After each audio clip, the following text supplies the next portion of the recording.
来看去年鸡斑蝶青线创40万只的纪录，今年3月初就有一批鸡斑蝶飞到婚林的拿来乡。3月12、13两天连续2天，国道3号嘛拢封路，让鸡斑蝶飞哦，这嘛是史上上早封路的纪录。鸡斑蝶保育协会嘛预估，今年的拿来乡应该会飞来25万只鸡斑蝶。一个早好天气，鸡斑也陆续出现。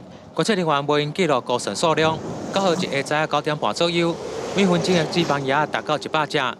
虽然无达到250只国道3号风度标准，但嘛是今年3月中后再一次观测到鸡斑鸭北访。不一定时间，所以可遇不可求啦。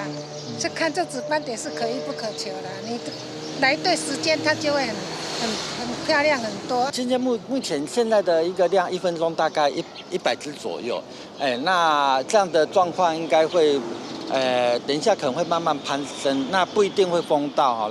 鸡斑鸭生态保育协会表示，咱的乡塔口是鸡斑鸭北访重要路径，每分钟数量达到250只时，国道3号的风撇251公里到253公里的越侧车道，降低车流表面造成鸡斑鸭侵蚀伤害。而今年捌在3月12号、13号封道，嘛是历史上上早封道纪录。我们从96年、97年开始监测，那算是最早来到这里的一次。它在228的时候有一波比较热的天气，那时候就是从茂林那边过来，中间有停顿一些。那应该是那一波的热的天气，让紫斑蝶能够就说再早一点到我们这个地方。协会表示，今年清明节前后气温变化大，一直到4月8号、9号。这个陆续观测到北访迁徙的鸡斑鸭，而今年到目前为止，已经观测到22万只，甲2年的平均值差不多。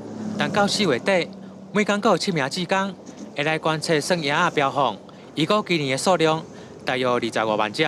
公视新闻王伟雄为你报道。